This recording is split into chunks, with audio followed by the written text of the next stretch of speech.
할렐루야. 이 세상의 주관자이신 하나님을 찬양합니다. 오늘 하루 동안에도 하나님을 기뻐하시고 영광 돌려드리시는 여러분과 제가 되기를 예수님의 이름으로 축복합니다. 오늘 주신 하나님의 말씀은 마태복음 24장 29절 말씀부터 35절 말씀입니다. 오늘 말씀의 제목은 성취되길 소망하며 굳게 붙들 영원한 말씀입니다. 우리가 함께 나누고 있는 마태복음 24장은 예수님께서 들려주시는 종말에 대한 예언입니다. 어제 나누었던 것처럼 예언에는 예언의 복합성이 함축되어 있습니다. 한 예언 안에 서로 다른 시대에 일어날 사건을 함께 전달해 주는 것이죠. 예수님의 예언에도 전체적으로는 세상의 종말에 대해서 말씀하고 있지만 예루살렘의 몰락도 포함을 하고 있습니다. 29절 말씀입니다.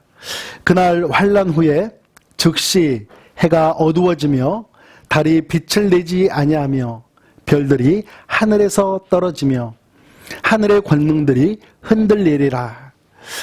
하나님께서 창조하신 이 세상의 것들은 일시적인 것일 뿐 영원하지 않습니다. 예수님은 종말에 나타나는 현상 중에 천체의 대이변이 생길 것이라고 말씀해 주십니다. 사도 베드로도 같은 말을 했습니다.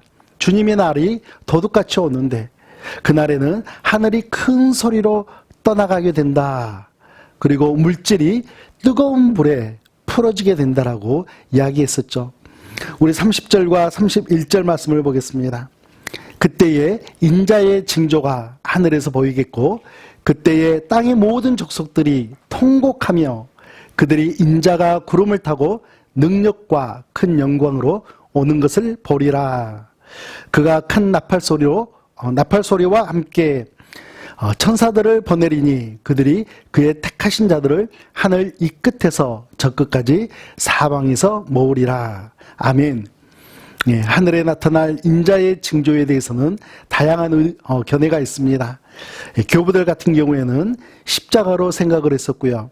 어떤 분들은 천사들의 나팔과 깃발로, 또 어떤 분들은 예수님의 영광스러운 광채로 생각을 했습니다. 인자의 징조가 무엇인지는 단정하기는 어렵지만 분명한 것은 우리 인간들이 이제 예수님께서 오시는구나 하면서 명확하게 인식을 할 수 있다는 것입니다.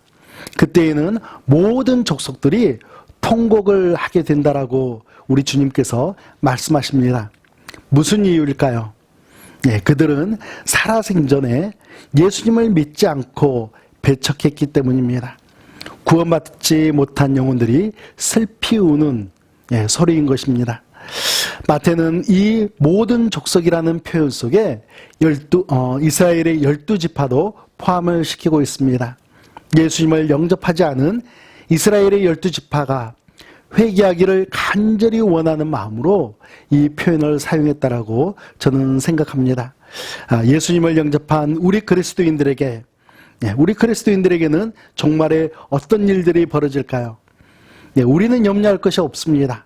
기쁜 마음으로, 감사한 마음으로 신랑 되신 예수님을, 구름 타고 오시는 예수님을 환영하면 되는 것이죠. 여러분께서도 예수님의 재림을 상상하시면서 설레이는 마음으로 신앙생활을 하시기를 주님의 이름으로 축복합니다. 우리 32절과 33절 말씀을 보겠습니다. 무화과 나무에 비유를 배우라. 그 가지가 연하여지고 잎사귀를 내면 여름이 가까운 줄을 아나니 이와 같이 너희도 이 모든 일을 보거든 인자가 가까이 곧 문 앞에 이른 줄 알라. 예수님은 재림의 때를 어떻게 하면 알 수 있는가, 이것에 대해서 말씀해 주십니다. 무화과 나무를 비유하신 것은 유대인들에게는 무화과 나무가 매우 친숙한 나무이기 때문이죠. 무화과 나무는 늦은 봄이 되면 수분을 충분히 흡수를 하면서 잎이 연해지고 커지기 시작한다라고 합니다. 이 모습은 매년마다 반복되는 자연의 법칙이죠. 변하지 않는 진리 같은 것입니다. 예수님의 재림도 마찬가지로 성경에서 말씀하고 있는 징후들이 나타나기 시작하면 예수님의 재림, 그리고 최후 심판이 임박했다는 것을 인식할 수 있는 것입니다. 우리 34절 말씀을 보겠습니다. 내가 진실로 너에게 말하노니 이 세대가 지나가기 전에 이 일이 다 일어나리라. 이 말씀은 신중하게 접근을 할 필요가 있습니다. 예수님은 재림 전에 나타날 징조들을 말씀하시다가 이 세대가 지나가기 전에 이런 일들이 나타난다라고 말씀을 하십니다. 바로 이 말씀 가운데 담겨져 있는 것이 예언의 복합성입니다.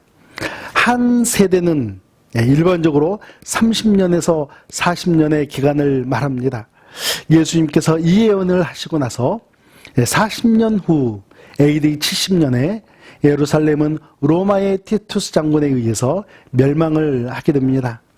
사랑하는 여러분, 성경에 나오는 예언의 99%는 이미 이루어졌습니다.